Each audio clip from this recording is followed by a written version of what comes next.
আমি আশ্চর্য হয়ে যাচ্ছি, দিনে দুপুরে একটা মেয়ে আমার আব্বাকে মেরে দিয়ে চলে গেল, আর এত বড় বাজারে একটা লোক বলতে পারছে না মেয়েটাকে চেনে। টনি পাগলামি করো না, সামনে তোমার অনেক ভবিষ্যৎ পড়ে আছে, এমন করলে হয়? আমার কোনো ভবিষ্যৎ নাই, আমার একটাই টার্গেট, ওকে আমি নিজের হাতে মারবো, তারপর আমার শান্তি।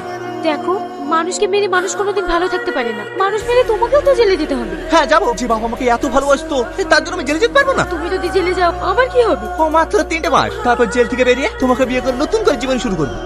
সালমা, তুমি তো আমাকে অনেক ভালোবাসো, আমার কষ্টতে তোমার কষ্ট হয় না। প্লিজ সালমা, আমার আব্বার খুনিকে তুমি খুঁজে বের করে দাও না। দেখো মা, এতদিন আমি তোমার কথা ভেবে টনিকে কিছু বলিনি, আমি ভেবেছি ও আস্তে আস্তে ভুলে যাবে, কিন্তু না, এখন দেখছি ও দিনের দিন বাপের খুনির জন্য পাগল হয়ে উঠছে। তাই আমি ভেবেছি ওকে আমি আজ সব সত্যি কথা খুলে বলবো। তোর কথা শোনার পরে ও যদি তোর কোনো ক্ষতি করে দেয় কি আর করবি? খুব যে মেরে ফেলবে আমি বলতে রাজি, তাও আমি টনির এত কষ্ট সহ্য করতে পারছি না। দেখ মধু, আমি আর তোকে হারাতে চাই না, আমার কিচ্ছু হবে না মা, তুমি দেখবে সত্যিরই জয় হবে।